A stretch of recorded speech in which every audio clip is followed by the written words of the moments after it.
My name is Jackie Haughey. As you know, I'm an information officer here at the North Dublin Citizens Information Service for the last 27 years.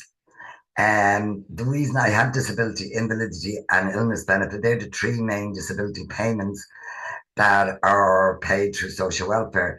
I've also thrown in slides on carers allowance because I think it might be relevant because from July this year, they've upped the means test and they've made it an awful lot more generous, bringing a lot of people that are caring for people into the loop. Maybe weren't eligible for it because of their income. It could be a husband, a daughter, a spouse, a neighbour that was looking after somebody, but they were also working and their income was too high to go for carers allowance. So they've changed the rules on that from July.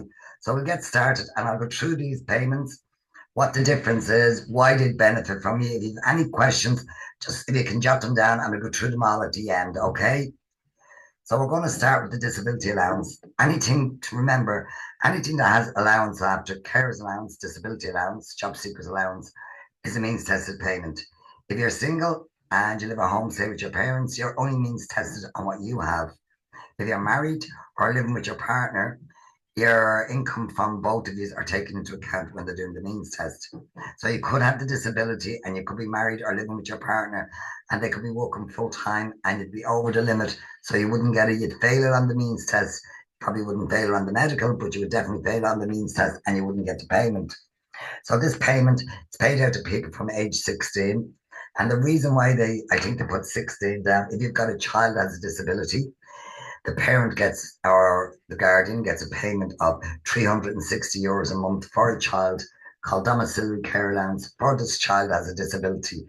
When they turn age 16, the domiciliary care stops and the child can apply for disability allowance in their own right.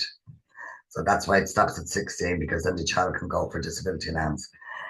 Now, if you qualify for extra benefits, depending on who you live alone, you get a living alone allowance. There's a fuel allowance, there's a household benefits package, but everybody receives a free travel pass. Okay. Now, this hasn't gone up since then. I have down budget 2022, but that was the last time the income went up. So they allow you to work on disability allowance, and I can't stress enough, you have to seek permission, regardless on any payment. If you're going to go to work or take up a course or anything like that, you must seek permission. As many people just heard, yes, you can do a course on a disability, illness, invalidity pension, and you just go ahead and do it. And if you do this without getting permission, the length of time they'll cut your payment off immediately, and the length of time you're doing the course, they're going to look for the money back. So it's just a phone call, asking questions. They send you out a form to fill in, and they give you permission. I've never seen them refuse anybody permission to work or a course. So the disability allowance, the best way to look at it is you're allowed to earn up to €165 a week if you're on disability allowance, and it doesn't affect your payment. You must tell them how many hours you're working and what the job is because if you take up a job, it's supposed to be therapeutic for you to do this job. So they're looking at the job you're taking up to the disability you have. Like, say, for example, you had arthritis in your hands. You wouldn't be taking up a job as a typist. If you have a bad back, you wouldn't be climbing a ladder doing window cleaning. So they're looking at the disability. So they look at the disability to what the job is going to be. Now you can earn up to €350 a week. If you go over that, you're gonna lose your payment altogether. If you earn say 200 a week, it's only €35 over the 165. So half the €35 would be taken off your social welfare payment, and you'd keep all your income. So you see where I got that from? 165. If you earn 200, you're €35 over. So half the 35 is 1750. Your payment will be cut by 1750. That's your disability allowance, and you keep all your income. Now, this is the only payment, disability allowance, that if both you and your partner say we're on a job seekers allowance payment, and one is get the adult dependent rate, and the other get the full personal rate. Disability allowance is different. If both you and your partner are in receipt of disability allowance, both of you get the maximum payment of 254, not one on an adult dependent. That's a big difference with the disability allowance. Now you are allowed to have for most social welfare payments 20 grand in the bank. That if you're a couple, it'd be 20 each. Disability allowance is the only one that allows you to have 50,000 in the bank. And the reason behind this is your disability could have been down to some accident and you were awarded compensation. So that's why the 50 grand is on disability allowance. Now, how to qualify says you have to have an injury, disease, or physical mental disability that's continued for at least 1 year or is expected to continue for at least a year. Be substantially restricted because of your disability from doing work that you would have been suitable for a person of your age, experience, and qualification. So that's what they're looking at when they're assessing people for disability allowance. As I already said, you have to be 16 or over, and it's a means tested payment. And if you're living with your partner, it's means tested on what both you have. You must live in Ireland and meet the habitual residency conditions. Now, the medical assessment. Your doctor must complete a report on your medical condition as part of the application form. It's on the back of it. This report is reviewed by one of the department's medical assessors. This medical report will allow the department to determine if you have an injury, disease, or physical mental disability, and that you are restricted for at least a year. So that's the main thing. You have to show that your disability is going to last a year. Now, I tell clients that are applying for disability allowance to put all your medication and your hospital appointments, get a letter from your doctor stating about your disability, because the form is very generic and they are looking, as far as I'm concerned, they refuse an awful lot of people disability allowance. And throughout the year, I do, oh my God, I must do about 50 a year disability allowance appeals for clients. I also do invalidities and illness benefit for people that were refused because they didn't send off enough medical evidence to back up their case to get the payment. So if you know anybody that's applying for any of these payments, tell them to add everything they possibly can, from hospital appointments to their medication. If they want to do a daily journal stating how their disability affects them on a daily basis, this is all evidence, so you don't eventually have to come up to the citizen advice or do an appeal yourself.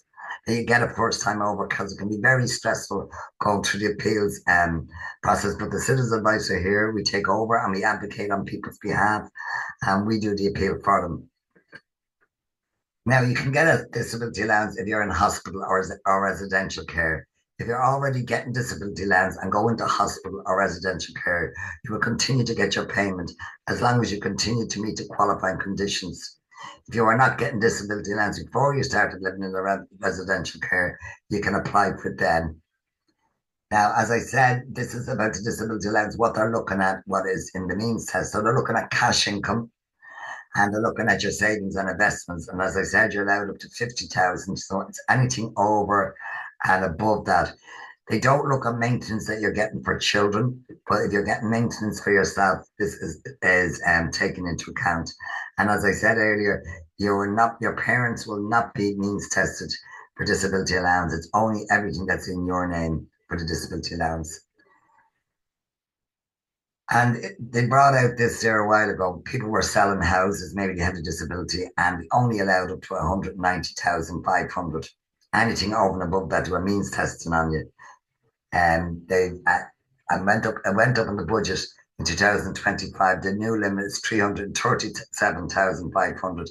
They're allowing you this to buy a new property. If there's anything left in the 337,000, you bought a smaller property, you're allowed to keep that. If you get more than that amount for your property, that'll start being means tested against you. Well, remember, you're allowed to have the first 50,000. So be anything over and above that, they would start means testing on it. And depending on what you go over, you wouldn't lose your disability allowance. Your payment would get dropped. Okay. So that now, some of your income, as I said, that's just saying about 165 euros a week, what I said to you. And then if you get a job, 50% of your earnings is taken into account. Okay. That's the way that works. And as I already said, that you must notify the department before you take up any work. I can't stress that enough, because not only will you lose your payment, you will also owe all the money that you earned from employment back. Now, if your spouse or some partner or cohabitant works, it can affect your disability allowance. Some of their income from work as an employee is not taken into account, but all income from self-employment is assessed in the means test. Your spouse, civil partner, or cohabitant's net weekly earnings from work as an employee are assessed as follows. They allow you to have 20 euros per day to a maximum of 60 euros is taken from your wages. And then 60% balance of your wages is classed as means. And that's what they'd look at, and whether you'd be still able to get your disability allowance or whether it'd be on a reduced rate. It would also affect if you were depending on how much you're over and if you're claiming for qualified adult or qualified children. So you have to look, is it worth your while taking up the job and earnings if it's going to affect the disability allowance? Now, at the moment, this year's rate went up in January of this year by €10. So it's €254 a week. It's 168.60 for an adult dependent. For children under 12, it's €58. If you're getting a half rate, depending on people's earnings, you could be reduced to a half rate. It's 29. Child dependents over age 12 is €78 a week and 39 for the half rate. Now, if you're married, and as I said, 254, that's what I said earlier, both of will get to 254 each, not one with adult dependent, which just happens on any other on a means tested payment. One gets the personal rate and the other gets an adult dependent disability allowance, and both these are claiming it, they'll both get the full rate. Now, these are the secondary benefits that you could be eligible for. So there's the fuel allowance, which is also means tested. So they will look up your own means. They look at bank statements, credit union, any other income you're coming in. You're allowed to have maintenance for children, but if you're getting maintenance for yourself, that is means tested. It's paid for 28 weeks. It's €33 a week. It's paid from September to April. And they brought out last year that if you're applying for it, or if you're already in receipt of it, you can change it. You can get it paid in two lump sums. I think it's about €500 or €600 you get in October, and then you get the same in January, and that's in the two lumps. Most people, with the price of fuel, like to get it weekly and throw the few bob off weekly after bill, but it's totally up to you where you want to get the money. And the household benefits, although it's not means tested, it's means tested regarding who lives with you. So if you have somebody that's living with you or is working or on a job seekers payment, you won't get the household benefits payment. If the other person which is on state pension, invalidity, disability, household benefits won't be affected. But if somebody living at home, it could be an adult child and they're working, you won't get the household benefits. But once you reach 70, it doesn't matter who lives with you. But up until the age of 70, that's the only means tested that's attached to the household benefits, which is €35 a month off your gas or electricity and a free television license. There's also a living alone allowance, and you must be solely living on your own, and it's €22 a week all year round. And then again, the medical card is there, which is also subject to a means test. But just remember, when they're doing the means test on the medical card, you're allowed to have 35,000 each in the bank. And only the money over and above that, it's only the interest that you receive on that is classed as means. So they calculate how much your interest on the rest of your savings would be over the year. They divide it down for €52, 52 weeks, and they see how much it is. I've seen people with a good few hundred thousands in the bank still getting the medical card, because, as we all know, the interest rate on from the banks is not a great deal. Now, how to apply for disability allowance? Well, you can get an application from any local social welfare office. You could ring, have the phone over there, ring to get an application form. You can drop into any Citizens Advice. We have the forms. We'll help you fill them out, and we'll go through the process with you, and even help you if you want with the means test to see whether you're eligible. So that's all to do with disability allowance. Now, you're going to see the difference here. I'm going on to invalidity pension. Invalidity pension is based on your PRSI. It is not means tested. Okay, so it's invalidity pension is a weekly payment to people who cannot work because of a long-term, I can't stress that enough, a long-term illness or disability, and are covered by social welfare PRSI. Invalidity pension is not means tested, unlike the disability allowance, but the secondary benefits are the same. We're eligible for the same secondary benefits on invalidity, which is the living alone, the fuel allowance, household benefits, all subject to the means test or who's living with you. Now, there's another thing. If you're on invalidity pension, most people 3 or 4 months before their 66th birthday come to the Citizens Advice to get information about their state pension and help filling out the forms. People get bogged down putting loads of different jobs they worked all their life. Just put one job down. They find you by your PRSI number. But if you're on invalidity pension, there's no need to fill in the state pension. You're automatically switched over and given the top rate of the state pension. Okay? Invalidity pension is a taxable income. So if you're living with somebody, your husband, wife, partner, you have to let the revenue know. like your partner would have to say, my partner is receiving invalidity pension. It's all both together, and they would get a new tax credit cert. As I said, like the disability allowance, you will get all your secondary benefits. You do get a bus pass if you're eligible for the fuel allowance, the living alone if you live alone, the household benefits, and the medical card means tested. The main thing here is just that it's not means tested. Your husband can be working and you can have loads of money in the bank. It's just not means tested. Now, to qualify for the invalidity pension, as I said, it's based on PRSI and medical rules. So only PRSI contribution. Most of us that work pay a class A. I really don't know what E and H are because I've never come into them or had to use them. A and S are the two main classes. A is for the worker. D is for people that work for the civil service. And it's kind of done away with now. It's for teachers and fire brigade men and policemen and civil servants. There was Class D. They weren't covered for invalidity or anything like that because they didn't pay the PRSI, the right PRSI class. Class D only covered you for widow's pension. So Class A is what most people pay. S is for the self-employed. Okay, so to get invalidity pension, you must also have a certain number of PRSI. So you must have at least 260 paid PRSI. We all pay one a week. There's 52 weeks in the year.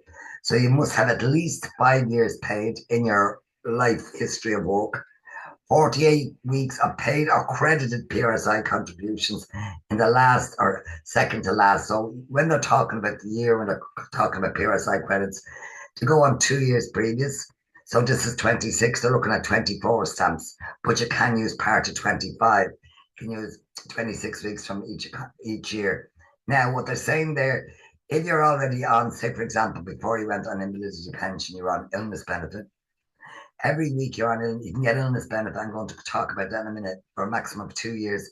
But every week that you're on illness benefit, you get a credited contribution. So that'll be covered there with the 48 weeks of paid or credited. So once you've 5 years worked throughout your lifestyle and your 48 weeks are paid or credited, which you'd have if you went straight onto invalidity pension from work, or if you have to be on illness benefit prior, you'd have that amount. Now it does say they do look when there are people who are applying for invalidity pension. See, have you been sick longer than a year? Like prior on illness benefit, but there is some people that work and all of a sudden they're working, all of a sudden they take a massive heart attack and their heart is so badly damaged. Well, you get a letter from your doctor stating this that okay, I haven't been out of work for a year, but I now have a disability that's going to last the rest of my life. You'd have a letter from a specialist, your GP. You can get it straight away, but and that's proven that you have a disability that's going to last the rest of your life. But to get invalidity, you don't have to have a lifelong invalidity.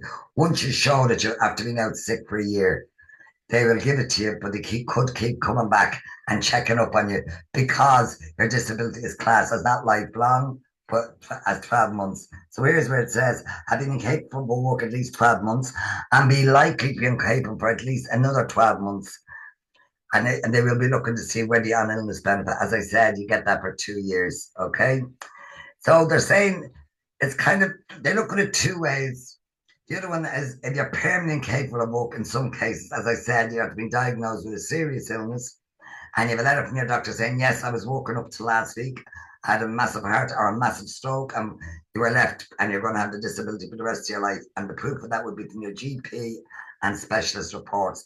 So you can get it straight away. Otherwise, if you're saying that you just have a disability that's going to last, you don't know, nobody knows how long it's going to last. Yeah, they're looking to see that you've been least on illness benefit for a year. Most people wait for the 2 years for it to run out and the illness benefit, and then they get a letter stating you have two options. If you're still unwell, you can go for disability allowance or invalidity pension. But if you're married or you're cohabiting, you won't get disability. So the only option is the invalidity pension, which is very hard to get because it is a pensionable payment and it carries right through for the rest of your life up until 66. But it wouldn't be means tested on your partner. So they are looking to see that, what would you say, how serious your disability is, the best word for it. Now, you cannot do paid work and get invalidity pension. This is where comes into, you can do education and training, as I said, and once you get permission. You can't do a CE, you must contact them before you start. You do a community employment scheme if you want to, but you have to give back your payment to go on the CE scheme. And then when it's over, go back, or if you're not able to go back to the invalidity pension. Now, the main thing what they do is they transfer, if you want to go back to work and you think you might be able to do maybe 10, 15 hours a week, you can ring the social welfare, the partial capacity benefit. And what they do is they assess you as moderate, severe, and profound. I've never seen anybody um, being assessed as severe and profound. They give everybody moderate. Don't ask me why. And if your class is moderate, they half your payment. And the tricky bit here is they half your payment. So you're going to be down, what, about 130 euros a week. You'd have to earn at least 130 euros just to bring you back up to your rate of invalidity pension.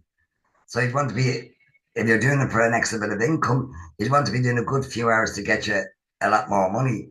Because if you're only working a few hours, you're only working to get back what you're after giving up, if you know what I mean. Some people do it still because they're just looking to get out of the house, to do a hobby. But if you're looking for extra income, you might have to do a lot more hours and you might be able for it due to your disability. So I have clients up looking at it and saying, oh God, that's not worth my while. I'm only going to get the money back. I was doing to get an extra few bob into the house.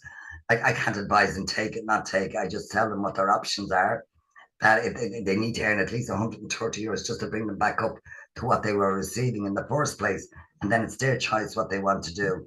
And as I said, education training, you have to get permission, but it's never refused. They will look at your disability and see that you're able to do the course. But partial capacity, as I said, and that's not means tested. They say you can earn as much as you like. There's no restriction on it. But think about it. You took up a full-time job and you're doing it for a year or two. They might come back and say, hang on a minute, she mustn't have, our disability couldn't be that bad, and your invalidity be cut. Or the other part of the coin is if you were doing it and because you thought you could do these hours and all of a sudden it was too much depending on what your disability is, you can it's just a phone call, one stops and you get put back up into your full rate. It's not left for weeks and then trying to get your payment reinstated. If you're not able for the job, they will put the money back up straight away. But depending on how many hours, if you took up a full-time job, they'd be saying, well, she must be really unwell if she's able to work full-time. So if you decide to go for the partial, keep it at a happy medium, keep it about 20 hours a week. Now, this is the personal rate. I have to see 22. That's wrong. I just didn't change the slide. I went in this morning and changed the rate. At the moment, the current rate, it was 249.50, and in January, it went up to 259.50. Increase for the adult dependent is 185.40. It's an extra fiver from the disability and the illness benefit they get. Child dependent rate is still the same, 58 for the child and 29.5 rate. 78 over 12 and 39 for the half rate. That doesn't change. You just get an extra fiver on the personal rate and the adult dependent more than they do on disability or illness benefit. Now, the difference between illness benefit, like invalidity pension, it is not means tested, but you don't get any secondary benefits. It's classed as a short-term payment. Before, I think it was 2008, there was people on illness benefit for years and years and years, but they brought out a rule back then that you can only get illness benefit for a maximum of 2 years. If your disability is still, there after the 2 years, it's invalidity or disability allowance, depending on the means test, whether you receive the disability allowance. So most people try to go for the invalidity pension. Now, illness benefit, as I said, is paid up for 2 years. You have to be on it 15 months to go for the fuel allowance. You're not entitled to a living alone or household benefits or free bus pass. They're not giving out an illness benefit. As I said, it's classed as short term. It's people that are working. That you could be out of work. You could have left your job due to ill health. You could be working and just out sick, and that's what you'd be going for. Down to your doctor. He sends in the cert straight through his computer off the social welfare. You fill in the IV1 form. Now, they want everybody to do that online now to MyGov account, social welfare, filling online. If you're not happy doing it that way, you're not computer literate, you can give them a ring and they will send you out the application form that you're filling in. The doctor's doing all the medical. It's just your name, your address, who lives with you, and your bank statement and where you want your payment. As I said, it's not means tested. So you'll be just putting down your bank details or whether you're claiming for your wife as an adult dependent or children. They all go on the form. I call it the admin form. It's about what we put on it. Now, as I said, it's €5 less, but this one depends on what you're earning. So if you earn over €300 a week, you get the full rate of 254, and you get an adult dependent of 168.60. If you only earn between, for people that are part-time but are still paying PRSI, if you earn between 220 and 299, you get 198.90. Adult dependent is lower, 109.20. If you earn between 150 and 219, 163.70. And down and down and down it goes. If you earn less than €150 a week, you just get 114, because they realised that there's people getting illness benefit and they're only earning €230 a week, and they were getting more, 254, and they're not going to give you more money than what you get from when you were earning. So that's why they brought out this taper down, depending on how much you're earning. But if you earn over €300 a week, you will get the full rate of illness benefit. Now that's done the three payments, and the most thing to remember about them is two of them aren't means tested, and one of them is. Okay, and remember, illness benefit, you don't get any extra benefits on it, only the fuel allowance after 15 months. Disability allowance is means tested. The other two aren't. They're both all based on your PRSI. They're looking at your history from 2 years previous. As I said, it's 2026. They're looking at your PRSI for 2024, but you can use some from this year and some from last year. Is another way that you can get a 26 from each PRSI paid from each year. Now, I put this in because there's been a big change. So this the carers allowance means test for people who's providing full-time care and attention for people. If you're caring for more than two people, you don't get two lots of carers allowance. You get one lot and 50%. So you get one and a half. Okay. So this is the rate for carers allowance. It depends on your age as the carer. So carer aged under 66 for one person is 270. If you're under 66 and you're caring for two people, it could be your parents, or it could be your mother and your son, or your mother and your brother, it's 405. So if you're a carer and you're age over 66, you get 308 a week. And if you're minding two people, you get 462 a week. All right. Now, if you're in receipt of another social welfare payment, you only get half a rate of this payment. Okay. And the reason behind that is you can't get two social welfare payments per carer's allowance because you're caring for somebody. You have to be providing the full-time care. They will give you half the rate of the carer's allowance. So if you're looking after somebody, one person, and you're over 66, you get €154 a week with your state pension. And as I said, you still have to be providing the full-time care. And people that think that if they're only getting half rate cares, they only have to do half the caring. No. And I would have people coming in and saying that they go down and mind their mother, and they do her shopping, and they collect their medication, and they clean their house. That's not carers allowance. Carers allowance is helping people. They call it with bodily functions.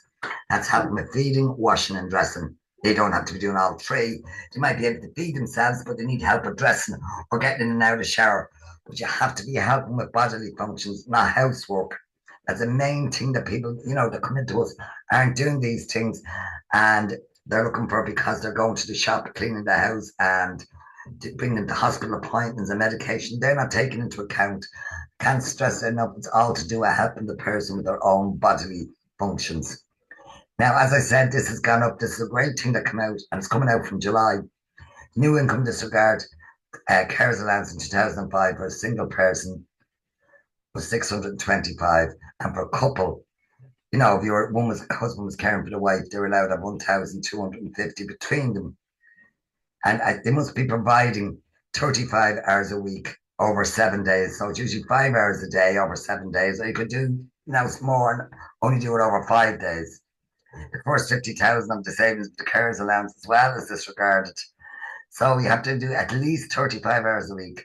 As I said before, child maintenance is not taken into account. You can take a holiday for up to 3 weeks a year without it affecting your carers allowance payments, providing somebody else in place to take over the care for you.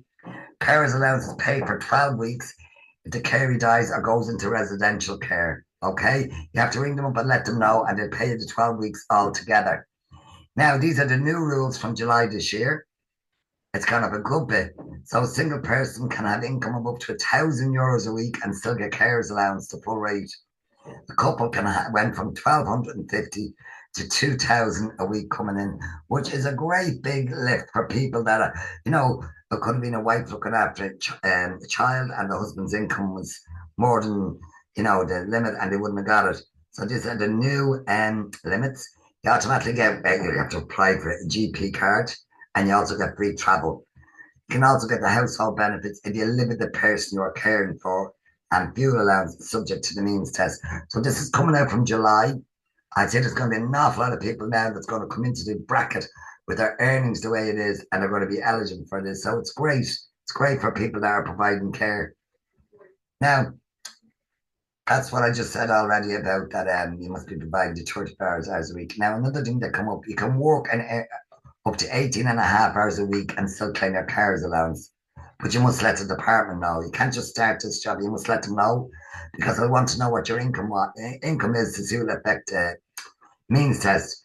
And you have to have somebody in place to look after the person while you're working. Child maintenance, as I already said, is not taken into account. You can claim carers allowance for up to 13 weeks if the carer or caree spends time in hospital. So if something happens to the person that you're caring for and you go into hospital for 6 to 8 weeks, you don't have to do anything. It's only if you're in hospital after 13 weeks that you'd have to let the social welfare know, and your payment would be suspended. If the caree moves into a nursing home on a full-time basis, you will continue to get the payment for 12 weeks, but you need to inform social welfare. The social welfare always say you may be entitled. I love that. They're not confirming it. They always say may. Now, if the person you care for dies, you will continue to get the carers allowance for 12 weeks after their death, but you must notify the social welfare of their death. And what they do then is they pay the whole 12 weeks together. At the end of that, the payment will stop. And if you're in receipt of any of their benefits because of this, you have to inform social welfare. And if you're receiving a bus pass or a GP card, they have to go back as well. The carer support grant is paid to people on carers allowance, carers benefit, or domiciliary care allowance. Carers benefits for people that work in a PRSI, they can take up to 2 years off work, or they can reduce their full-time hours down to 18.5, like the carers allowance, and you must be providing the 35 hours a week for the person, okay? Now, if you're in receipt, like you could be receiving carers allowance and domiciliary, or carers benefit and domiciliary, and you don't get two lots of payments because you're getting two of them. You will receive the care support grant, which is 2,000. You don't have to apply for it, and it's paid out the first Tuesday in June every year automatically. People on carers benefit and carers allowance. The only difference between carers benefit and carers allowance is carers benefit, there's no means test attached to it. It's based on PRSI. So that's for people giving up work. Or you could have lost your job. You don't have to be looking to get the time off work. You could have lost your job, and maybe a month or two later, somebody that needed care, you'd have the PRSI, so you can still go for it. You just wouldn't need to get the part of the form signed by your job. You can take carers benefit in different ways. You can take 3 months, go back to work 6 months, 12 months, or the maximum 2 years.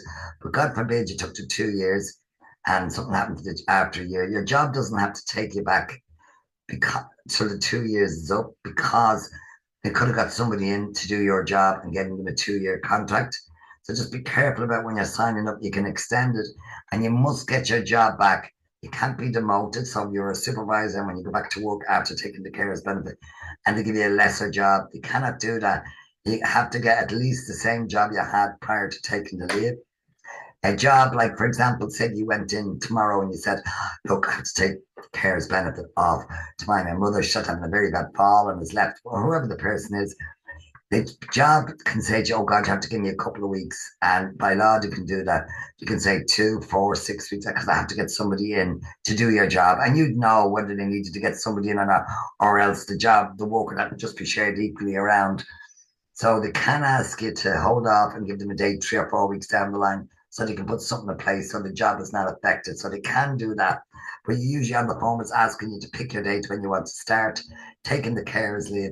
So there'll be a conversation you have to have with your employer. Say to them, look, I'll start. When can I start? And you can say, well, I can let you go on this date, but you cannot refuse your carers leave. Okay. Now, as I said, all social welfare payments went up by €10 from January this year. That's all social welfare payments. And then they went up a portion if you're claiming for an adult dependent, and they went up €8 for a child dependent. And that's it. That's everything to do with the social welfare. Main thing is to remember disability is means tested, carers allowance, disability allowance, carers allowance are both means tested. So, and just to let you know, social welfare are connected with tax. So do you know about people's private pensions and things like that? And people come in and say, social welfare should know that about my bank account. They can't see into our bank accounts. They know we have them. They know we have a bank account. They know we have credit union, and they know we have Revolut. They cannot see into them. And people said, I say, look, you didn't send them off bank statement, and the number would be there. There's nothing in that. Look, they don't know there's nothing in it. You know there's nothing in it. Maybe they don't believe any of us. I don't know. But if there's nothing in it, get the bank statement and give it to them. It's going to hold up the payment. They know everything. They just don't know what's in them. All right.